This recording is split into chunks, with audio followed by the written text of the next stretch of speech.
Is are, was, were, can, could, shall, should, will, would যুক্ত বাক্যটি affirmative হলে এদের বাক্যের শুরুতে বসিয়ে তার সাথে নট যোগ করতে হবে। শ্যাল বা উইল থাকলে শ্যালের জন্য শান্ট, উইলের জন্য উন্ট হবে। যেমন কামাল ওয়াজ এ গুড বয়, এটার ইন্টারোগেটিভ হবে ওয়াজন্ট কামাল এ গুড বয়।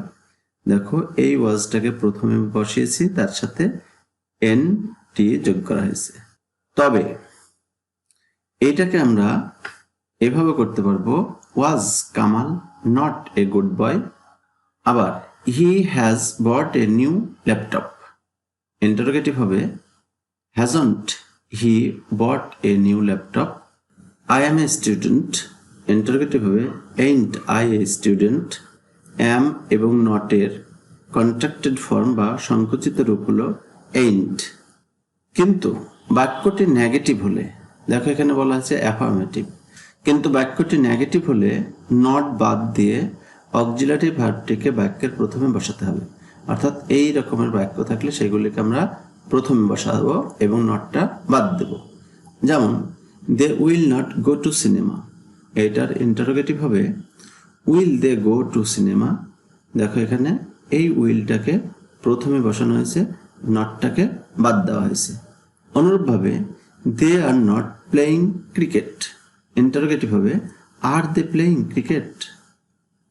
বাক্যের মধ্যে উপরিউক্ত ভার্বগুলোর একটিও না থাকলে বাক্যের শুরুতে ডন্ট, ডাজন্ট, ডিডন্ট বসিয়ে ইন্টারোগেটিভ করা হয়।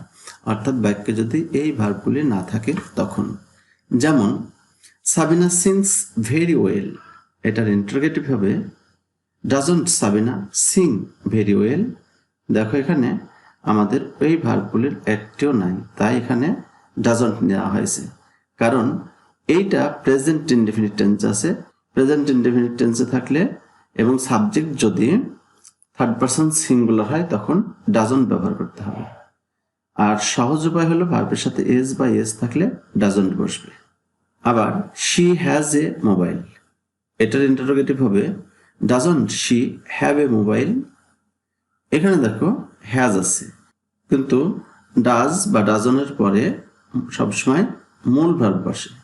হ্যাজের মূল ভার্ব হলো হ্যাভ, তাই এখানে হ্যাভ বসানো হয়েছে। সাবিনা স্যাং ভেরি ওয়েল, এটার ইন্টারোগেটিভ হবে didn't Sabina Singh very well. এখানে ডিডন্ট নেওয়া হয়েছে কারণ এটা ফার্স্ট টেন্সে আছে তাই। আরেকটা জিনিস মনে রাখবা, ডু, ডাজ, ডিড ব্যবহার করলে মূল ভার্বটা প্রেজেন্ট ফর্মে চলে আসবে। যেমন এখানে সিং, এখানেও সিং ব্যবহার করা হয়েছে।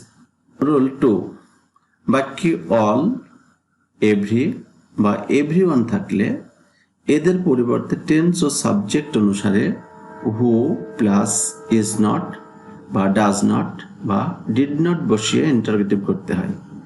যেমন all are equal to God, এই দেখো দেখো এখানে এই যে এখানে অল আছে, অতএব এটার ইন্টারোগেটিভ হবে who is not equal to god. এখানে অল থাকার জন্য আমরা এখানে নিয়েছি হু, এখানে আর আছে কিন্তু এখানে ইজ হবে, মনে রাখবো হু ইজ নট হবে। অনুরূপভাবে এভরিবডি নোজ হিম, ইন্টারোগেটিভ হবে who does not know him. এখানে দেখো নোজ আছে কিন্তু এখানে নো ব্যবহার করা হয়েছে, কারণ ডাজ ব্যবহার করলে মূল ভার্বের সাথে এস বা এস আর থাকে না। রুল 3, নোবডি, নো ওয়ান বা নান ইত্যাদি থাকলে এদের পরিবর্তে শুধু হু বসবে। যেমন nobody believes a liar, interrogative হবে who believes a liar.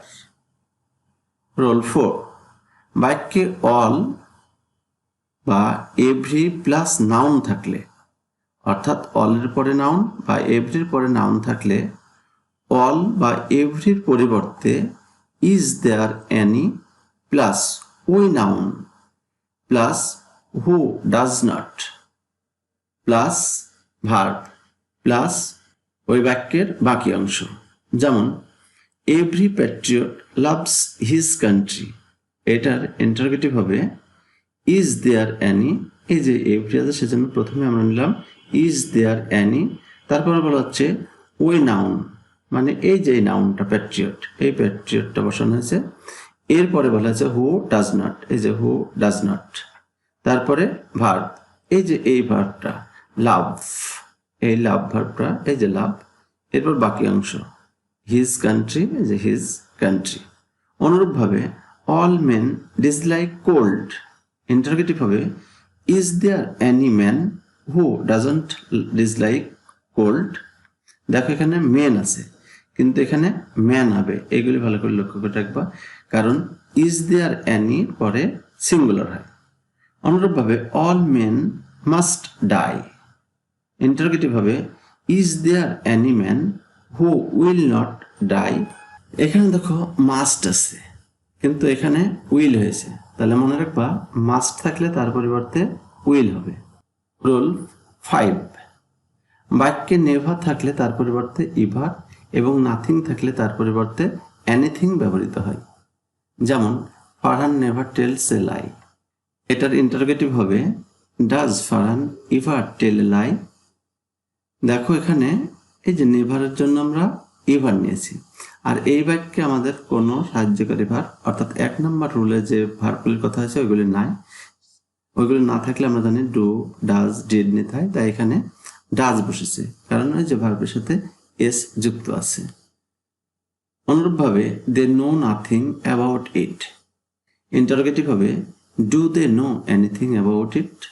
He had nothing to say, interrogative হবে had he anything to say, অথবা did he have anything to সে।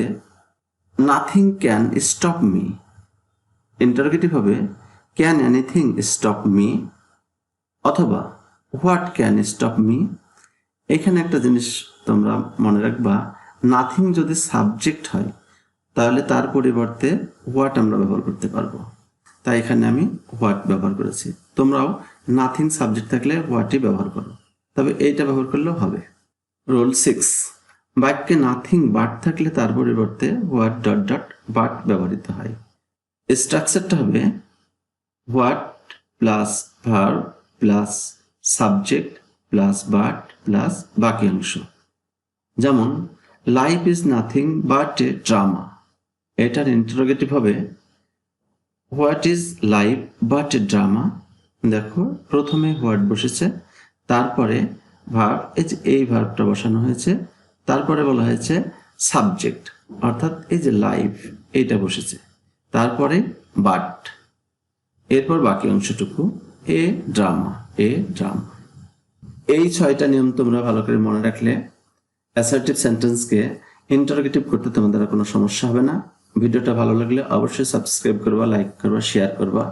সবাই সুস্থ থেকো, ভালো থেকো। আল্লাহ হাফিজ।